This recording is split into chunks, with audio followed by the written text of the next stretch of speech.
Charlie tries. Last episode I got into some deep shit. I was talking about depression, talking about suicide, talking about just the craziness of being an out-of-work veteran trying to find employment. Bright news, I did actually get a response back from the state of Arizona for a government job. So even though it's not my favorite type of job, government work, I did get a response back and possibly an interview in the future. So there's a good thing.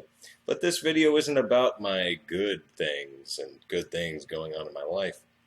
This video is about one of my most darkest moments in Iraq. As many of you may know, if you don't, I was a utility in second class in the United States Navy Seabees. If you know anything about the Seabees, we don't serve on ships. We're all land-based. A lot of our work is done on forward operating bases, building things for Marines and stuff like that.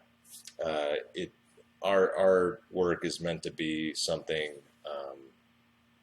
It's to basically make a main base is what we do specifically, but that's all gone to waste and all gone to shit. Thanks to contractors, civilian contractors, can do the work probably a lot better because they have a lot more resources and money to work with. CBs, not so much. I'd say we're the Mexicans of the United States Navy in the fact that we will work for the least amount of money possible. So you pay what you get. So in this instance, in Iraq. I was a part of a convoy security element with Naval Mobile Construction Battalion 3. We were stationed out of Al-Taqadim in the Al-Anbar province of Iraq. At this point in time, we were in Al-Assad. I think a lot of you are aware of Al-Assad. Probably the best gym in Iraq for working out. Probably the best gym. It's like 2 floors, a lot of cardio machines, a lot of good weights. That's the best thing I can say about Al-Assad. And their galley's not too bad either. Mess hall for you army folk. Good shit. So, our main mission was to escort supplies to different bases. And when I say that, we had a 6 convoy team. I was on an M240 Bravo machine gun. I was the gunner in the convoy for the second vehicle, which is the navigation vehicle. There's a front vehicle that faces forward with a 50 cal. I had the M240 Bravo off to the left side. There's another M240 Bravo off to the right, so on and so on and so on, to the 6th vehicle in the back, which also has a 50 caliber machine gun. They're face to the back. So I'm off to the left side here, facing. We're on our mission. We're escorting 50 civilian vehicles from Al-Assad to Al-Taqadim, back home to home, or home, whatever you want to call that. So we're on our way back. It's probably about 6 hours into the mission. We probably had a breakdown, I would assume. I don't remember the whole mission, but I would assume we had a breakdown at some point. We usually do. And these are third country nationals that we're escorting, meaning that they're from places like India, North Africa, Syria, different places not from Iraq. They come to make some money for their families, for themselves. It's the only opportunity they have, really. And we welcome that. So we're on our mission, 50 vehicle convoy. I'm on the left over here, just taking a look, seeing what's going on. We've got a convoy in front of us of an army convoy. They have 100 vehicle. They don't. The Navy, we try to limit it to 50. They don't give a shit. They're like, fuck it, 100 fucking vehicles. Why not? What could go wrong? They've got a 100 vehicle convoy. And they're in front of us. They're heading off. Probably, I would assume they're 300 yards or so on. Probably a little bit further. It's been a long time. But they're in front of us. I'm just eyeing my sector, seeing everything's good. Usually it's pretty good. Nothing to worry about. This is back 2007 to 2008. So during this time, this was a little bit after the surge that Bush implemented. The surge did work with Petraeus and Bush. It did work. We had a lot less problems back then. So eyeing my sector off to the left, and all of a sudden, BAM! Mushroom cloud. Huge fucking mushroom cloud. And a lot of you don't know, mushroom clouds aren't just nuclear weapons. It happens with conventional just explosions. That's just what happens with the atmosphere. It creates a mushroom cloud. So I see this big, huge fucking mushroom cloud. You see it before you hear it.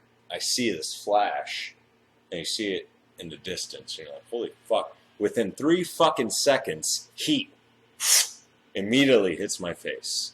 Heat, just complete heat. Before I even hear a sound, the heat hits my face. And you're like, what the fuck was that? And immediately on the intercom, I go, did you see that shit? What the fuck was that? Did you feel that shit? Not even hear it. Did you feel that shit? It's like, fuck yeah, everybody felt that. Hit me right in the goddamn face. It's like just immediately, just a blast of heat. Like you got hit with a 120 degree, like I grew up in Phoenix. I'm in Phoenix now. It's like during the summertime, you get hit with a blast of wind to your face in 120 degree weather. That's what it felt like. Just immediately in 1 second. Bam. And you're like, what the fuck? And you're like looking around. Hopefully there's no secondary explosions. Hopefully this wasn't part of some scheme where they knew all of us were coming at the same time. No, it was just one explosion. Just one mushroom cloud. So that happened.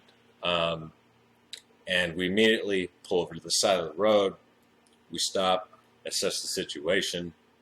And we're there for probably a couple hours. Just waiting for EOD to come, check out and see if there's any like daisy chains. Like daisy chains are different explosives rigged up together. Hopefully that's what we're worried about.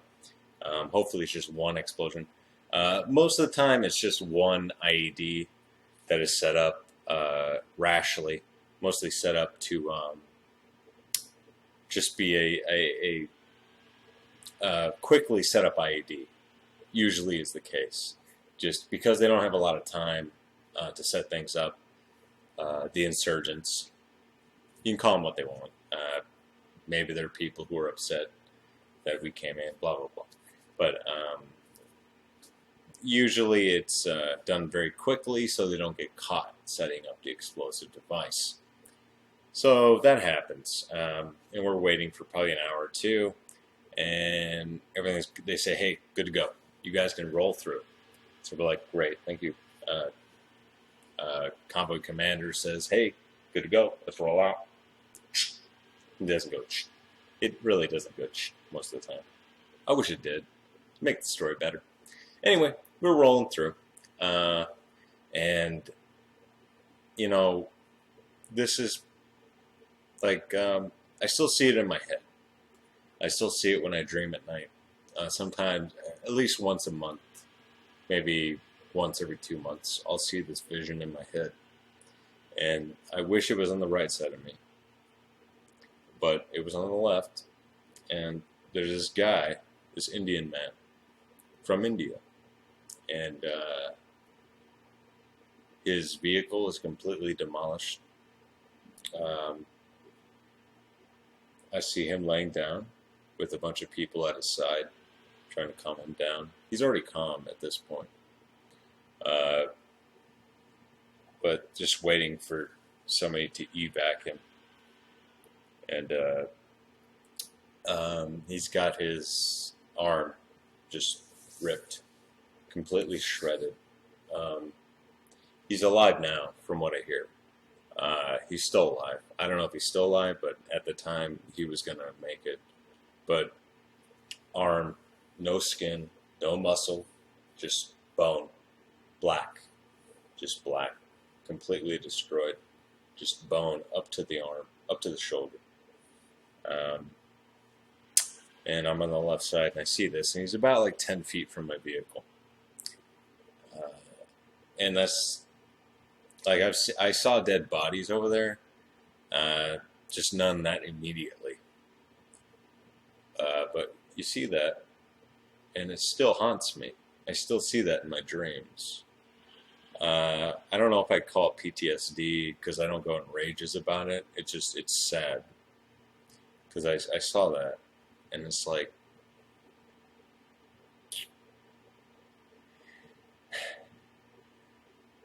you're like, how do you deal with that? You know, like I think I deal with it okay, but how do you really deal with seeing something like that? Like you could possibly deal with seeing that on like YouTube or Facebook or something. A lot of you millennials and a lot of you probably non-millennials have seen this kind of shit before. But you'll wonder, like, you see it up close and personal. You can't really avoid it. You can't click off and then go back to your regular life at that point. You have to see it and deal with it. And you're on the end of a gun. You're on the end of a machine gun, like going, fingers straight off the trigger, folks. That's why I do that. Gun safety. Trying to invoke some humor into this because it's not a humorous story. Here's a guy who's trying to make money for his family back home in India, and he gets his arm blown off. And I wonder how he's doing in India. You know? Like here we have some safety nets. We have some form of help for veterans. And he's not even a veteran. He's a civilian contractor who took the chance to go to Iraq and make probably double as what he makes, back in India. And he gets his goddamn arm blown off. And you see that shit. And you wonder not, at the time, like, I make this video just to go through to help myself and what I'm actually thinking about it and to enlighten other people on what veterans and military people actually think when they see something like that. What I thought at the time was absolutely nothing. I thought, okay, next step. Protect my friends, my family. Don't let that happen to us. Keep an eye out. See if there's any IEDs ahead of us. You don't think about his well-being. You think about your family. You think about what you've got going on. Definitely don't be him. And that's expressed in a lot of war movies. It's definitely expressed in Full Metal Jacket, where he goes, better him than me. That was mother, animal mother. You try to find humor in it. You definitely try to find some kind of spot for you can be, you can be okay.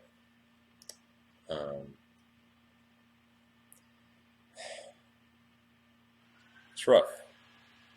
It's rough, but you try to get past it.